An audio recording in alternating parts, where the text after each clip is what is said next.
योऽन्तः प्रविश्य मम वाचमिमां प्रसुप्तां सञ्जीवयत्यखिलशक्तिधरस्वधाम्ना अन्यांश्च हस्तचरणश्रवणत्वगादीन् प्राणान् नमो भगवते पुरुषाय तुभ्यम्. Namaskara. Previously, I had made a video about Bheda. While starting that video, I mentioned that we must first accept that what the Vedas say is the truth before entering the subject. However, why we should accept the Vedas as the truth is a separate topic, and I said we could look at that in a separate video. In this video, keeping the same subject in mind, I will try to explain two things: why the Vedas should be considered the truth, and what is the use of reading and implementing these Vedas and scriptures in our lives. But before entering the subject, let me state a few disclaimers. The main sources I am using for this video are the arguments found in Vadiraja's Yukti Mallika. I have also used some arguments from Dr. Pratyaksha for the latter parts of this video. Additionally, this is also the accumulation of some knowledge that I have gained in the past and my own personal experiences. But even with all this, it is my opinion that it is not possible to completely convince anyone that Vedas are the truth solely through this. What I mean is, you might feel 60 to 70% convinced that Vedas speak the truth, but to achieve something more than that, it is my opinion that it is not possible to be convinced through logic or arguments or discourses or presentations. Then what should be done in order to gain 100% conviction? In my opinion, only if you walk the path that is prescribed by the Vedas is it possible to gain 100% faith through your own experiences. I will explain this in the future slides as well.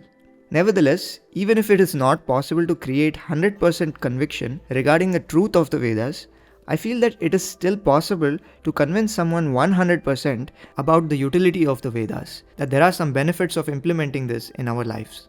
Therefore, my goal for this video is this: if a neutral viewer gains 60 to 70% faith that the Vedas could be true and is convinced 100% that there is some benefit in implementing these Vedas and scriptures in our lives, I will consider my goal is achieved. So I have made this video in two parts. One is a traditional discussion and the other one is a modern discussion. In the traditional discussion, we start by believing in the transcendental things. That is, there is karma, there is God, there is moksha, there is dharma, etc. But the discussion here is, why should we believe that the Vedas alone tell the truth about them? And why shouldn't we believe that other texts or other people could give us information about these? The second is a modern discussion. This is about how to reconcile these Vedas and scriptures with today's modern science, and what is the use of these Vedas and these scriptures in our lives today. We shall see in this discussion if there is any actual visible benefit to us. Let us enter the traditional discussion first, the discussion for the believers. The question here is, there are transcendental things like dharma, karma, rebirth, moksha and God, which are not visible to our experiences. But the question is, how to know them? Those who argue this point have first believed that such transcendental things exist. Of course, they might be calling them by different names. Instead of dharma, they might say the 10 commandments. Instead of moksha, they might say liberation or jannat or whatever. But in any case, they believe that these things exist, and the question here is, how do you know about them? Should we only know them through the Vedas? There will be other granthas of other religions or other religious teachers who suggest other paths. Why shouldn't we follow those? Why shouldn't we believe them? We are trying to know about these transcendental subjects. First, let us ask a question. How do we know about any subject? What are the sources of knowledge? The means of obtaining knowledge? That is, what are the pramanas? This is the field of epistemology where we classify the sources of knowledge. The first pramana is called Pratyaksha or direct perception. This is what we experience through our own senses.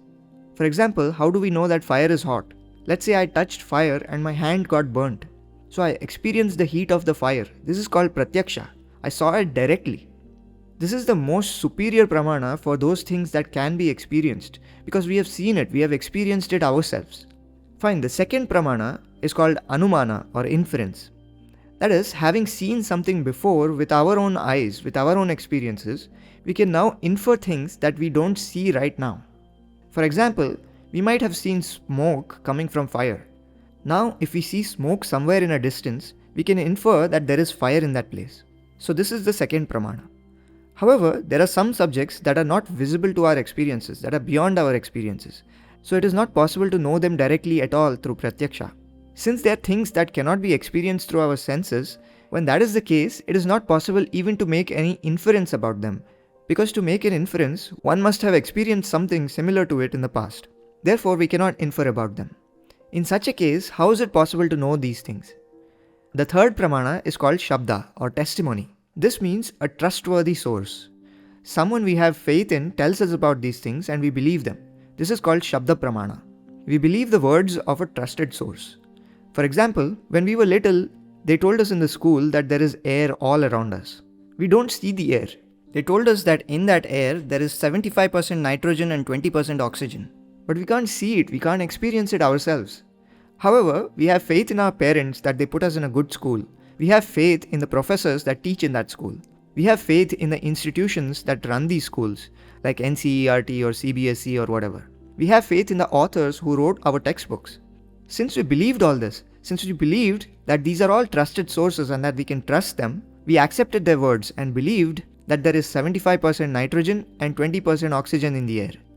This itself is called Shabda Pramana. Therefore, we can attain knowledge about the things that we cannot perceive directly and we cannot infer about through Shabda Pramana, the words from trusted sources. So these are the three main pramanas.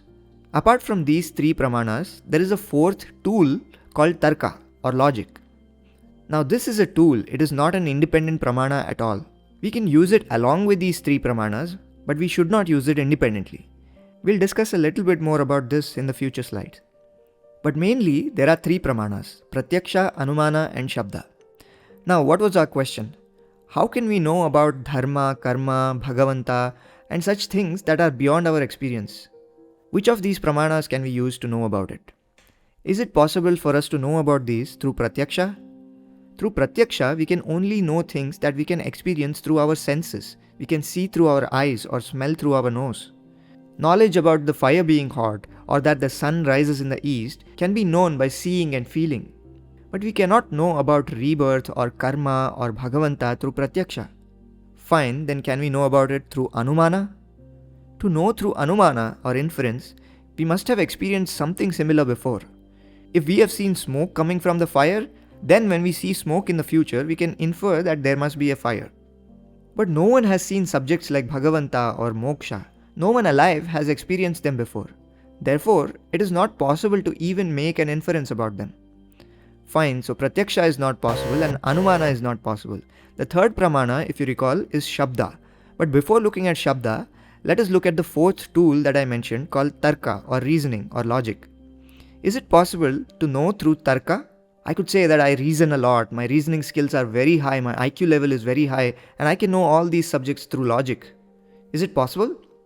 No, this is actually not possible because as I said before, logic is not an independent pramana at all. It is not an independent source of knowledge. Logic is really a very useful tool, but if one tries to use it independently, all sorts of misunderstandings, misinterpretations occur. Many popular misunderstandings and contradictions happen only because one tried to use logic independently. Let's look at some popular examples of using independent logic. There is a hypothesis called the last Thursday hypothesis. This hypothesis is very simple. It says that the world was created last Thursday.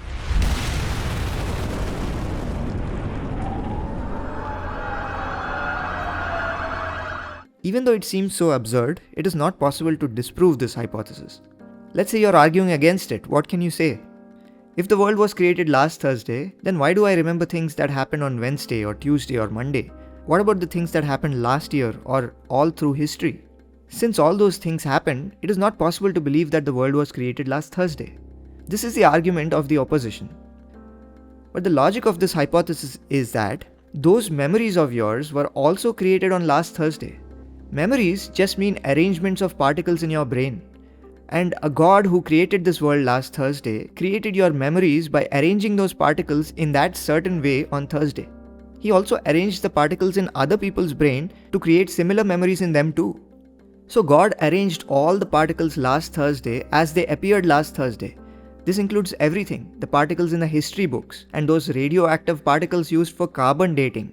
Everything that existed last Thursday was created last Thursday in the exact way that it existed then. He created and placed them all last Thursday exactly as they would have appeared if they were older. Therefore, everything that happened before last Thursday is like an illusion that he created. This is actually a great argument and we can speak about it for hours. I personally have actually. But it is neither possible to prove it as true, nor is it possible to disprove it. Therefore, it is very easy to get caught in this trap of logic and keep on talking about it. But it is not possible to make any decision here. There are more types of logics. Some of them create contradictions. For example, the question, can God create a stone that he cannot lift himself, is called the omnipotence paradox. If he is capable of creating such a stone, then by creating such a stone, his omnipotence is lost, because now there is a stone that he cannot lift. On the other hand, if he cannot create it, then that means he is not omnipotent right there. Therefore, the conclusion becomes that the omnipotent God cannot be omnipotent. We see these types of contradictions when logic is used independently. In this way, if we use logic independently without a proper foundation, we will be subject to all sorts of wrong contradictions and misunderstandings. I've mentioned some other similar examples here as well, showing the same problems with using independent logic. Now these previous slides were based on Vadiraja's logic in Yukti Mallika. If we briefly look at his argument here, what he says is that first, it is not possible for us to make decisions through Pratyaksha or Anumana about subjects that are beyond our experience. Not only that, Vadiraja says that if we use the tool of reasoning independently, it will lead to misunderstandings and contradictions. Therefore, we cannot independently use reasoning to know about these subjects either. Furthermore, Vadiraja says that we cannot believe in any texts or religions created by human beings, because human beings are full of defects and they will contradict each other. Therefore, no human-created religion or text can give us the knowledge of these subjects. Therefore, since we cannot know about these subjects through Pratyaksha, Anumana, Tarka, or through human authors, we should know about them through the third Pramana called Shabda Pramana, the words of those who are trusted. So then what is this trusted source? What is this Shabda Pramana that we can use to know about these subjects? The traditional answer here is the Vedas. The Vedas speak about these subjects like Dharma, Adharma, Karma, Rebirth, Moksha and Bhagavanta, which are not visible to Pratyaksha or Anumana. So the traditional argument is that we must accept that the Vedas are the words of the trusted and they are the Shabda Pramana. Fine, we can accept that the Vedas inform us about such subjects, but why should we accept that they are the words of the trusted? Why shouldn't we accept other texts or other people who talk about such subjects? The traditional answer is that Vedas are Apaurusheya. There is no Purusha or human being who composed these Vedas. It is not a book or text composed by humans at all. As Vadiraja said, books composed by human beings, by Purushas, have many defects. Therefore, there is importance given here to Apaurusheyatva. Why is this Apaurusheya important? Because in Purushas, in human beings, there are many defects. There is ignorance, ajnana. They make errors, they forget, they show bias, and they are deceitful. For example, I may have committed numerous mistakes, and in order to cover them up, I may write a book claiming that that is not a mistake at all. Or just out of ajnana, I might make some errors while writing the book. Therefore, in texts that are made by humans, there is a possibility of many errors and defects. So if the Vedas are Apaurusheya, then none of those defects are present in the Vedas. Okay, so if the Vedas are Apaurusheya, if no person has composed them, then they can be accepted. Not only that, the Vedas are not just Apaurusheya, they are also called Anadinitya, beginningless and eternal. If no one created them, then we can accept that it is Anadinitya. So if no one created the Vedas and it is Anadinitya, then we can certainly accept that what the Vedas say is the truth. Because this beginningless Apaurusheyatva itself is a subject beyond our experience. And such a beginningless Apaurusheya text is the only thing that can speak about subjects beyond our experience like Dharma, Karma, Moksha and Bhagavanta. Therefore, if the Vedas are Apaurusheya and Anadi, then we can accept them. Then the next question here is, how do we know that the Vedas are Apaurusheya? Fine, if the Vedas are Apaurusheya, then everything they say is the truth. But why accept that the Vedas are Apaurusheya in the first place? Let's look at the traditional answers for this. One of them is that no rishi or no composer of any text says about the Vedas that I have composed this text. No one takes credit for the Vedas. For all other texts in our Sanatana Dharma, the authors do take credit. For example, we say Vedavyasa composed the Mahabharata and the Puranas. Patanjali wrote the Yoga Darshana, Jaimini wrote the Karma Mimamsa, etc. Therefore, ancient rishis have taken credit for their work by calling themselves the authors of the text that they wrote. But for the Vedas alone, why does no one claim credit? Not only that, for every Vedic mantra, there is a specific rishi. And what does this rishi say? They never say, I composed this mantra. They say, I saw this mantra. For example, for the Gayatri mantra, Vishwamitra is the rishi. But he never claimed to sit with a pen and paper and think about the 4 letters that should come after Tat Savitur. What these rishis do claim is that they are the seers of these mantras. That is, mantra drishtaras of the mantra and not the composers of the mantra. Furthermore, for many mantras that appear in the Vedas, there isn't just one rishi. There are several mantras with more than one rishi. Many rishis would have seen the same mantra in different contexts. Therefore, it is not possible to say that one particular rishi composed that mantra. So what has been said from the past in our tradition is that Vedas are Apaurusheya and no one composed them. They were seen by or flashed to these rishis, and these rishis are the seers of these mantras.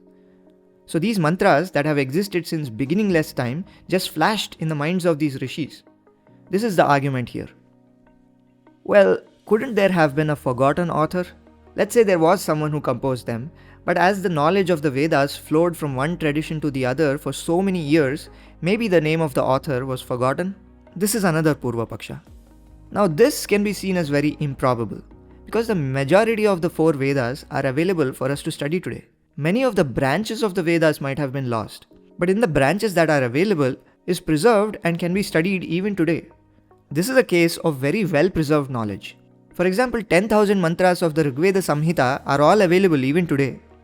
So when the Vedas have been flowing down from such a long time ago, how is it possible that just the name of an author has been lost? For many other texts coming from ancient past, we still know the author's name today. As said before, we still know today that Patanjali, Jaimini, Paila, Kapila and Vedavyasa are the authors of their respective texts. But how did only the authors of the Vedas get forgotten? Therefore, this argument of a forgotten author does not seem very correct. Therefore, the traditional argument here is that Vedas are indeed Apaurusheya. Besides this, there is another belief in Vedanta.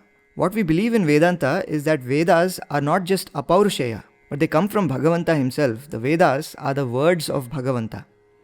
Not all schools that believe in Vedas share this belief. For example, the Mimamsakas say that the Vedas are Apaurusheya, but it is not necessary to accept that they are the words of God. But the Vedantis, on the other hand, say that Vedas were uttered by Bhagavanta himself. Then a question arises here. If Bhagavanta uttered the Vedas, how did they become beginningless? So when he uttered them, they were created, right? So there is a creation for them. When they come from Bhagavanta's mouth, those Vedas were created. If so, then how did they become Anadi? They have a beginning. For this, what we say is that in every creation, in every kalpa, Bhagavanta utters the same Veda in the same way without changing it even a bit. That is, if you say that the creation of the Vedas happened when they came from Bhagavanta's mouth, then which Srishti are you talking about? Because before this Srishti, there was another Srishti. They came from his mouth then too. Before that, there was another Srishti. These Srishtis, these creations don't have a beginning. Therefore, during Pralaya, those Vedas remain in Bhagavanta's mind, in his buddhi. When Srishti happens, when creation happens, he expresses them and brings them out. During Pralaya, everything gets dissolved and the Vedas only exist in Bhagavanta's mind again. So there is no such thing called origin for them. He just utters them in every creation, in every Srishti. So this is the traditional answer to the question, why should we accept the Vedas? So therefore, if we look at a summary of the entire perspective that was shared here, we start by accepting these transcendental entities like Dharma, Karma, Bhagavanta and Moksha. But the question is, how should we know about them? It is not possible to know about them through Pratyaksha. They cannot be known through Anumana. Then can they be known through Tarka alone? If we use only logic without any basis, we will run into misunderstandings and contradictions. Therefore, we need a basis to use Tarka. Then it is not possible to know through Pratyaksha, Anumana or even Tarka. Therefore, we need the third pramana called Shabda, a trustworthy source. We must know about these objects that are beyond our experience through the words of the trusted. The argument here is that Vedas are that Shabda Pramana. To be that Shabda Pramana, the Vedas must be trustworthy. Why should we trust the Vedas? The answer to that is, no human composed the Vedas, they are Apaurusheya and Anadi Nitya. Therefore, we must trust the Vedas. Fine, if they are Apaurusheya and Anadinitya, we can trust them. But what is the proof that they are Apaurusheya? Why should we believe that? The answer to that question is that no one took credit for composing the Vedas. No rishi says that they composed the Vedas. All the rishis say that they are mantra drishtaras or seers of the mantras. There is an additional argument in Vedanta which says that not only are Vedas Apaurusheya, but the Vedas come from Bhagavanta himself. Summarizing all this, the traditional conclusion is that we must therefore accept the Vedas. Now this traditional part of the video actually ends here, but I am not completely convinced by this. As I said before, this can only convince you around 60% about the truth of the Vedas, because some doubts remain. Counter-arguments can be made for this as well. One of them is that some selfless author might have composed the Vedas and not taken credit for it. There are such extraordinary people. To give a worldly example, today we hear about the technology called Bitcoin, but no one knows who developed the Bitcoin technology. The person who created it is not looking for credit. Could it be like that for the Vedas too? Or another possibility, some deceiver might have composed the Vedas wanting everyone to act as he said. He also might have put the names of the mantra drishtaras in the Vedas himself without taking credit for it. Or another possibility, as said before, is the forgotten author. We said that this is very unlikely, but unlikely doesn't mean impossible. As this knowledge came down through generations, it is improbable that the author's name was lost, but it is not impossible. Not only that, we stated a Vedantic argument in the end, right? That the Vedas originated from Bhagavanta himself. Now that feels like kind of a circular reasoning, because observe how we started this discussion. We said, how do we know about objects that are beyond our experience? Among those, Bhagavanta is the main object. So how do we know about Bhagavanta? And what did we say in the end? We must know about Bhagavanta through Bhagavanta's own words. Thus the very thing that we set out to prove became our proof. So this is what feels like a kind of circular reasoning. These are some of the problems that I felt exist with this argument of Vedas being authorless and eternal. So it is my opinion that it is not possible to completely convince someone about the truth of the Vedas through this sort of logic. Then what is the real way to know the truth of the Vedas? From what I've heard and read, my opinion on this is that we must first decide with faith which path we want to follow, and then we must take that path.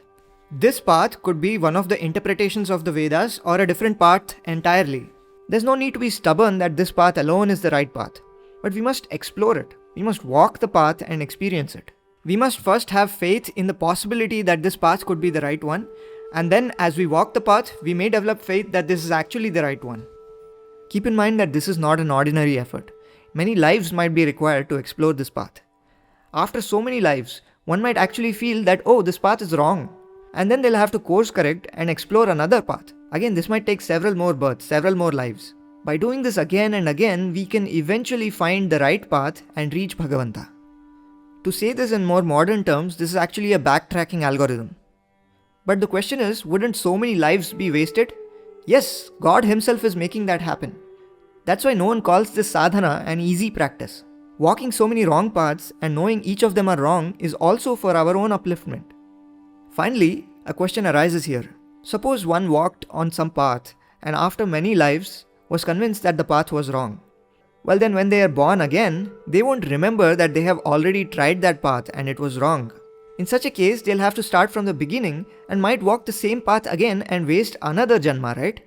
Because aren't our memories only limited to one life? So the question is that are we starting from square zero in every life? Now for this, our scriptures give some assurance here. In Bhagavad Gita, Krishna says, Neha bhikramanashosti pratyavayo na vidyate swalpamapyasya dharmasya trayate mahato bhayat. When we walk this path, if one life ends, then whatever sadhane we did in this life is carried forward to the next life as well. That is, while walking on some path in this life, if we are convinced that this path is wrong, then in the next life, the moment that we first see the path, we feel that it's wrong.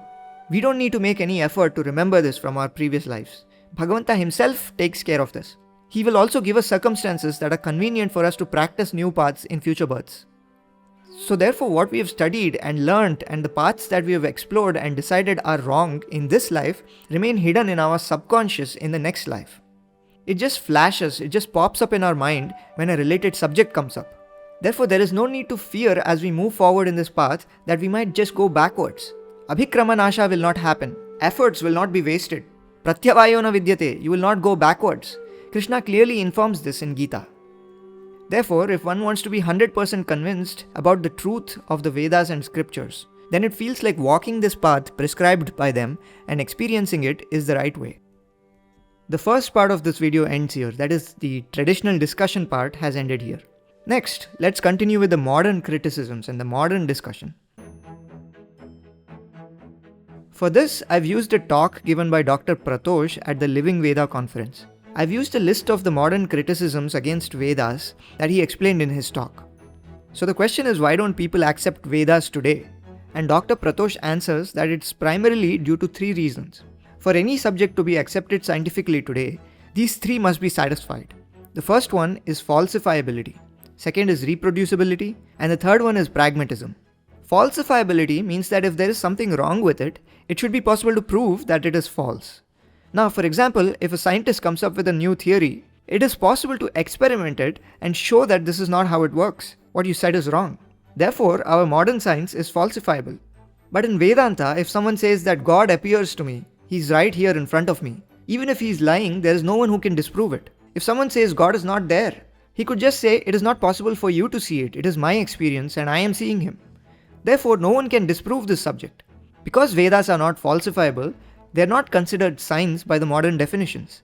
And then it starts to become a kind of pseudoscience. And as soon as it gets associated with the tag of pseudoscience, no one will want to believe it. The second requirement is that it should be reproducible. If I teach any of the worldly subjects, science or math or anything today, you can maybe hire other people and reproduce the results of what I taught and get some benefit from it. But here, in our Shastras, if I tell you that I practice this way and I have seen God, can you reproduce it and see him yourself? None of us might know anyone who has been able to reproduce such an experience. Therefore, a criticism against Vedanta is that it is not reproducible. And lastly, any subject that must be taken seriously must be pragmatic. That is, there must be some benefit from it. Now, if I gain some modern knowledge that benefits my career, like engineering or science, I can use that to get a job, get some money, grow in a society. But has anyone attained any benefit by learning Vedanta? I mean, we are busy people, we have several tasks, and in the midst of those tasks, if we dedicate some time to learn Vedanta, what is the benefit we obtain from it? Instead, if we learn some worldly knowledge, we might be able to progress in our career, we might be able to get a promotion, we can earn some more money, etc. But what is the benefit of learning Vedanta, obtaining this knowledge, practicing devotion, doing sadhana? Therefore, the third criticism is that there is no use in learning Vedanta and Shastras. Let's look at each one of these criticisms one by one and review them. But before seeing that, I think there is a wrong way to address this. Let's look at that first. Some people try to address these criticisms by saying, whatever you see in modern science today, be it quantum physics, relativity, or today's AI models, all of it was already in the Vedas thousands of years ago. Everything is in the Vedas. That itself is real science. This is what they say. But according to me, this is not only incorrect, but it is not the right approach to address these criticisms at all. In the little knowledge that I have about these scriptures, the little knowledge that I have gained, I did not feel that our ancient scriptures contain what we today call modern science.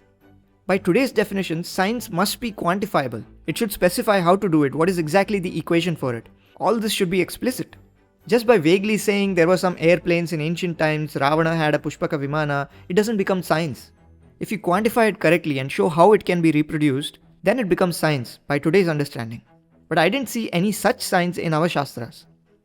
By incorrectly saying such things that there is science in our scriptures, I think we are actually bringing a bad name to the Vedas. We are actually discrediting the Vedas. If there's someone who tries to study the Vedas thinking, oh, there is science in the Vedas, they are inevitably going to realize later that there is no science in this, at least not by the modern definition of it. That's when they're going to lose respect for the Vedas, and they're eventually going to consider it some sort of pseudoscience. And not only that, our scriptures have no competition with the Western science. It doesn't require any validation from modern science. There is no requirement that science discovered today must be in our Vedas. Because the Vedas did not set out to tell us this kind of science at all. Its goal is something else. Let us sincerely try to understand what that goal is. There's really no need to force fit everything into it. I was also glad to see that Dr. Pratyaksha vehemently supported this argument in his talk. So then how should we address these criticisms? We looked at 3 of them, how to address them. Let us look at them one by one. The first one mentioned was falsifiability. They say that if there is a lie in the Vedas, it is never possible to disprove it. Now, if the Shastras tell you that God appears in this way, it's not possible to prove that that's wrong. But observe that this requirement for falsifiability, that it should be possible to prove as wrong, is actually a requirement for science. But once we say that scripture is not science, at least not as per science's definition today, then the scriptures don't need to be falsifiable. If so, then scriptures are actually not showing what the science of this world is. They are showing what is the path we should walk in our lives. What is the way to obtain the real truth? And who is Bhagavanta? Who is the source of this world, the root of this world, the Moola of this world? But the Shastras are not interested in informing us of every other small piece of detail above it. That's the work of science. That is Nirmula when considering the Shastras. It's not the knowledge of the root, the origin. Therefore, falsifiability is not a requirement that applies to these scriptures at all. What you see from your experience by walking this path of Shastras is plainly that, your experience. You don't need to prove it to others, and they don't need to prove that it is wrong. But I should give you one warning with this. There are some subjects that do appear in scriptures that could be considered related to science. For example, Kala Vyavasthe, the system of how time works, ideas about when the world was created and when it will be destroyed, come up in Bhagavata. Now we can try to reconcile these parts with modern science, and we can argue that these don't fit in perfectly. But such topics are only a minority compared to our entire Shastras. The Shastras mainly speak about transcendental subjects, about Bhagavanta, about Moksha. In summary, the Vedas, the scriptures, are not falsifiable. But they are not science. And because they are not science, there is no requirement for them to be falsifiable either. Now the second criticism we saw was that it is not reproducible. That is, we cannot demonstrate the results by implementing it ourselves. Now we saw this earlier in that backtracking algorithm slide. It is actually possible to do this. It is actually reproducible. But it takes many lives. After walking on the wrong path for many lives and being convinced that it is wrong, we course correct and explore new paths. Doing this again and again over many lives, we finally reach the right path and reach Bhagavanta ultimately. So the scriptures actually claim to be reproducible. But unlike science, it is not possible to get that result immediately. Lives upon lives of sadhana is required to do this. Also before that, adhikara or qualification is needed. In order to attain adhikara and perform this sadhana, one must first show devotion to their guru, serve their guru, practice yama niyama and obtain this adhikara to gain knowledge. Then they can perform this sadhana with determination over many lives and actually reproduce it. So then what's the answer to this criticism? The answer is that we can actually obtain the results of the Shastras through adhikara and sadhana. That is, it is reproducible, but it's not possible to get the results immediately. Now the third criticism was that what is the use of these Shastras? It is not pragmatic. To this, we answered that this is 100% untrue. If we learn worldly knowledge, we can earn money, we can grow in the society, but what is the use of studying the scriptures? This is the question, right? There might not be any worldly use in studying the scriptures, that is, there is no material utility, but we can see many benefits mentally and internally. Yes, it is not possible for us to obtain material utility like earning money or growing in the society through scriptural study. But we can definitely obtain peace of mind, tranquility and happiness if we walk this path prescribed by our Shastras. Now when I started this video, I said that I would try to convince you about 60 to 70% about the truth of the scriptures. But I said that I would try to completely convince you about their utility. I try to do that through the examples on this slide. So I've tried to list some examples of the benefits of studying the Shastras in this slide. Now I've mentioned only 4 examples here, but you yourself can find many other such benefits by studying the Shastras. The first example here is by studying the scriptures, we understand Karma Siddhanta. One of the main reasons for many sorrows in our lives is that we compare ourselves with others and then feel sad. We see them succeeding and think, oh, they're so successful and I'm still here. The main reason for this is that we actually thought we were both equals when we started. And then when they become more successful, we compare ourselves and think, why did they become successful? But if we understood Karma Siddhanta properly, we would never think that we were equals even when we began. We would know that we've experienced thousands of births, thousands of lives previously. Who knows what karma we've accumulated in those lives? The others that we are comparing with also have thousands of lives before this one, and they've also accumulated lots of karma before. Why should we think that their karma and our karma must be the same and we have come here as equals? In this Janma, we might have been born and brought up as neighbors, they might be the same age as us, But that doesn't mean that we are equals. If they went ahead and got successful, and I didn't, even though I put in just as much effort, then we can understand that they are more successful because of the karma of their previous lives. This really helps us give up such toxic comparisons with others and helps us not feel jealous of them. If we don't understand this karma siddhanta, and if we are under the misconception that everyone is actually equal, then it's very difficult to give up this jealousy and these toxic comparisons. Now this is the second example I want to give here. If we properly understand the nature of the Jiva Swarupa, then we can live very peacefully. The reason for so many problems in our lives is not properly understanding what the Jiva is. We usually think that we are this body. If a loved one dies, we grieve a lot. We think they are gone, they are no more. But what did Krishna first say in the Gita? Natvevaham jatunasam natvam neme janadhipaha. No one ever dies. Everyone existed from beginningless time and will continue to exist for infinite time. That is, nothing happens to the jivas, the souls. Only the body is gone and another new body comes. As Krishna says in Vasamsi Jirnani Yatha Vihaya, when a body becomes old, the soul abandons it and accepts another body. If we understand this properly, then when some of our loved ones passes away, we won't grieve for them too much. I've actually seen this in my own mother. About 25 years ago, when my mother's father, that is my grandfather, passed away, she was in a lot of pain and grieved immensely for his loss. But recently, when her mother passed away, due to the influence of spiritual discourses she heard in those 25 years, she did not feel the same amount of sorrow. She had a feeling that her mother's soul would attain Sadgati and go to a better place. This is the maturity that comes from the study of Shastras over a long period of time. Furthermore, we are over-attached to everyone in our life. My wife, my child, my father, my mother, we get attached to everyone. And with this attachment comes expectations that they should behave the way I want them to. And when they don't behave like that, we get angry with them. Our expectations are basically the reason for this anger. But if we aren't over-attached to them, thinking that they are mine and they should behave as I say, then there is no reason for such anger at all. They are all jivas and we are together for the duration of this janma. After this janma, after this life is over, they go their way and we go our way. In fact, we are passengers sitting together in a train for the course of this journey. When the journey ends, we all leave the train and each of us goes our own way. We don't expect passengers sitting with us to listen to what we say and behave the way we want them to. Similarly, all these relatives and friends who are with us in this janma are just fellow passengers in this janma. After that, they abandon this body and they go their way and we go ours. Therefore, by understanding this, we realize that excessive over-attachment and getting angry at them is unnecessary. We can live very calmly. The third example here is understanding swabhava. When someone does something that we don't like, we can get ourselves to understand that their swabhava is not what we expected. And we cannot change it, and neither can they. They behave according to their swabhava. They cannot behave differently. It's not in their hands. They can't control it. If we understand this, then we cannot even get angry at them. Finally, another important example is understanding kartritva. In our lives, the primary reason for us to get angry is because of ego and pride. When someone doesn't recognize the work that we've done, we get angry at them. We have ego and pride deeply seated within us, because of which we have expectations that people should recognize us and respect us. But if we understand kartritva properly, then we understand that I am not doing anything. Naham karta harih karta. Bhagavanta is the one who does everything.